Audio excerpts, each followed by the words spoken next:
Oke, kawan-kawan semuanya, Assalamualaikum warahmatullahi wabarakatuh. Seperti biasa ya, gue kembali hadir lagi di channel YouTube ini ya. Untuk kesempatan kali ini, gue ingin sedikit ini ngebahas nih, ada berita terbaru ya. Menurut gue ini berita lucu juga nih. Jadi ada salah seorang dari kader PSI ya, yang ngomong di Twitter kalau nggak salah, di media Twitter ya, X gitu ya. Itu mengatakan bahwa Mukidi itu sudah memenuhi syarat ya, sebagai nabi gitu. Kemudian juga kader PSI ini ya memuji-muji Mukidi setinggi tiang listrik ya, bukan setinggi langit. Katanya orang-orang yang selama ini berseberangan dengan Mukidi itu ya belum bisa move on katanya, atau boleh dibilang ya iri ya dengan kesuksesan dan pencapaian dari Mukidi selama menjadi presiden 10 tahun. Jadi ini memang ada dua hal yang ingin gue ulas sedikit ya terkait dengan pernyataan dari kader PSI yang pekok ya atau tulul gitu ya kita sebut saja. Yang pertama dia mengatakan bahwa Mukidi itu sudah memenuhi syarat sebagai nabi ya kalau dilihat dari karakter kepribadiannya. Sekarang kita sangat ya geli sendiri, ketawa sendiri gitu ya kalau kita ngelihat statement dari kader PSI yang pekok ini ya. Nabi itu yang jelas maksum ya. Tidak ada kriteria yang pantas gitu disematkan ya untuk Mukidi ini menjadi nabi gitu ya. Mukidi ini kita sama-sama tahu kepribadian karakternya tukang bohong, ngibul ya. Kemudian juga munafik kita sebut saja gitu ya. Munafik sekali Mukidi ini.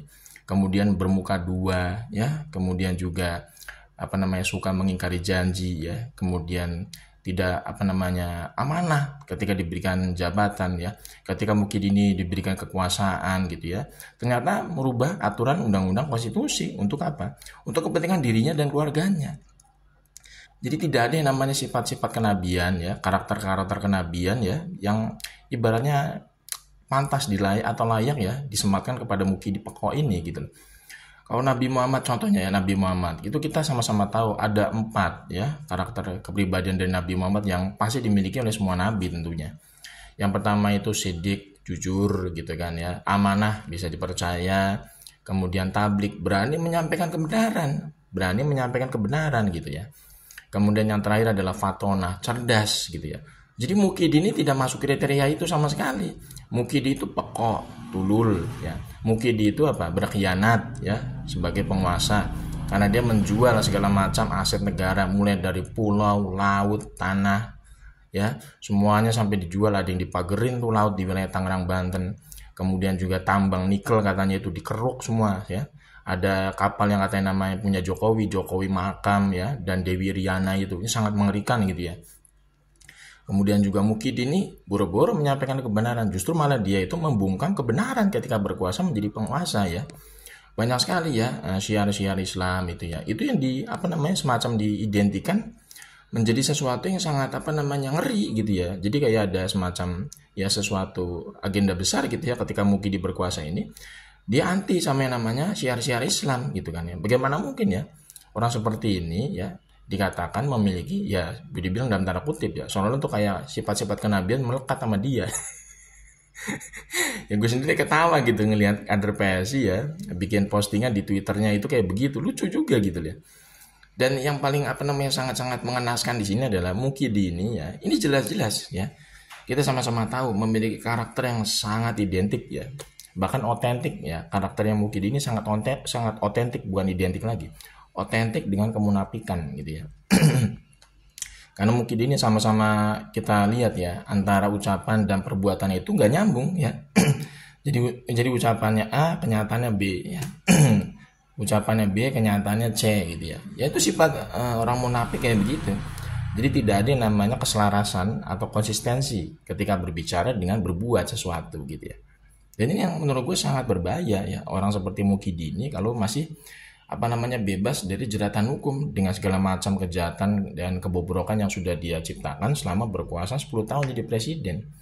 Jadi ini menurut gue ya, ini harusnya ya kita juga sulit juga ya mengharapkan rezim saat ini, karena biar bagaimanapun ya mungkin Pak Prabowo ingin balas budi atau balas jasa kepada Mukidi karena beliau sudah dimenangkan menjadi presiden pada pemilu kemarin ya, karena mau berpasangan dengan anaknya si Mukidi yaitu si Beler gitu ya. Tapi ya seenggaknya ya minimal ya kita sebagai rakyat terus bersuara lah ya. supaya Mukidi ini suatu saat ya bisa diadili secara hukum, karena sudah banyak sekali sebenarnya ya kejahatan ya, kebobrokan ya yang dilakukan oleh Mukidi ini, bahkan keluarganya juga ya. Makanya nggak heran Mukidi ini tuh benar-benar nggak pantas, nggak layak gitu ya, disematkan seperti memiliki sifat-sifat kenabian, bahkan dianggap jadi nabi itu, ya Allah naudzubillah min dzalik gitu ya. Sangat ngawur ya, ngawur bin pekok ya. Kalau misalkan yang ngomong kayak begitu orang PSI, ya gue juga sendiri nggak heran ya, kan PSI kan kumpulan orang-orang pekok. Yang penting rakyat biasa itu jangan sampai ada yang ngomong kayak begitu ya. Kalau orang PSI yang ngomong kayak gitu, ya kita mungkin bisa maklumi karena mereka adalah kumpulan orang-orang pekok gitu ya. Nah, yang kedua ingin gue soroti ini terkait dengan statement dari orang PSI ya, lewat postingannya di Twitter itu ya. Itu orang PSI itu mengatakan bahwa banyak orang-orang atau pihak-pihak yang tidak senang ya dengan Mukidi karena pencapaian Mukidi selama jadi presiden ya, ibaratnya selalu tuh kayak Mukidi itu sukses membangun bangsa ini. Jadi Mukidi itu dianggapnya sukses ya ketika menjadi presiden ya, memajukan bangsa ini lebih baik dibandingkan presiden sebelumnya. Ini sebenarnya kalau kita lihat ya, ini lagi-lagi komedi ya, komedi yang dilontarkan oleh orang-orang PSI yang pekok ya, yang ber-IQ tiarap itu gitu ya. Dari segi mana Mukidi ini dianggap sukses sebagai presiden? Kita juga sebagai orang yang cerdas itu juga bertanya-tanya.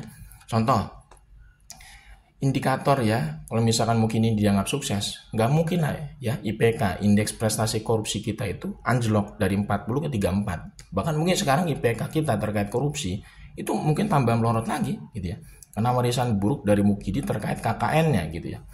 Kemudian yang kedua ya, utang negara yang semakin meroket ya. Kalau dibandingkan zaman SBY itu jauh ya. SBY itu peninggalan utangnya itu dari era Orde Lama sampai era SBY cuma 2000 triliun. Tapi ketika Mukidi 2014 jadi presiden sampai 2024 kemarin bulan Oktober dia lengser gitu ya, itu utang negara sampai sekitar 8.000 triliun. Ini sangat mengerikan, berarti ada penambahan sekitar 6.000 triliun ketika Mukidi ini berkuasa menjadi presiden 10 tahun. Sukses dari mana? Ya sukses sih, sukses menumpuk utang maksudnya. Kemudian yang ketiga, Mukidi ini jelas-jelas ya mengacak-acak yang namanya konstitusi, aturan undang-undang aturan undang-undang produk pemilu. Dan itu yang sebenarnya sudah dibakukan sebenarnya untuk apa? Untuk setiap 5 tahun sekali adanya pemilihan umum ya terkait capres dan cawapres. Lewat apa? Lewat produk nepotisme, putusan MK nomor 90 yang akhirnya melegalkan anaknya itu menjadi cawapres Pak Prabowo pada pemilu, padahal usianya itu masih di bawah 40 tahun. Jadi Mukidi ini sukses ya, sukses merubah atau mengacak aturan undang-undang pemilu yang sudah baku sebenarnya berdasarkan undang-undang konstitusi kita, Undang-Undang Dasar 1945, yang mengamanatkan sebenarnya secara filosofi capres dan cawapres itu minimal itu 40 tahun ketika mendaftar ke KPU. Itu sudah sesuai sebenarnya sebagai filosofi konstitusi Undang-Undang Dasar 1945. Karena mengacu kepada apa? Mengacu kepada kedewasaan, kebijaksanaan. Umur manusia itu bijaksana, dewasa itu ukurannya sekitar 40 tahun. Kalau kita berdasarkan agama aja, itu bisa dilihat ya. Syariat Islam itu memang umur 40 tahun itu menjadi ya. Jadi semacam return lah ya. Semacam perputaran balik kehidupan itu di usia 40 tahun jadi lebih baik gitu lah, intinya begitu ya. Jadi itu ternyata dirubah oleh Mukidi ya. Lewat apa? Lewat putusan MK nomor 90 ya, yang kalau nggak salah memakai tangannya siapa namanya itu, tangannya siapa gitu ya, lupa, bocah dari Surakarta, itu yang mengajukan gugatan ke MK. Itu kan kita sama-sama tahu itu ada muncul namanya triangle nepotisme, Maman Usman, si Beler dan Mukidi sebagai satu keluarga, ada ipar, ada ponakan. Ya kan, lah iya ada babehnya gitu kan, masih berkuasa jadi presiden. Itu udah mengacak-ngacak tuh, mengacak-ngacak aturan konstitusi lewat apa? Undang-undang pemilu. Bagaimana mungkin orang model kayak begini dianggap sukses sebagai penguasa ketika dia sudah mengkhianati ya, sebagai penguasa, diberikan jabatan amanah tapi dipakai apa? Dipakai untuk kepentingan dirinya dan keluarganya. Ini benar-benar sangat keterlaluan gitu ya, ucapan dari orang PSI ini yang benar-benar memang ya kita bisa maklumi lah kalau orang PSI kan rata-rata kumpulan orang-orang pekok ya. Jadi ya kita nggak bagaimana nggak heran gitu ya, agak ya sedikit geli aja gitu ngelihat postingannya. Ngelihat postingannya orang PS itu jadi geli sendiri kadang begitu ya, statementnya banyak kan ngawur semua lah.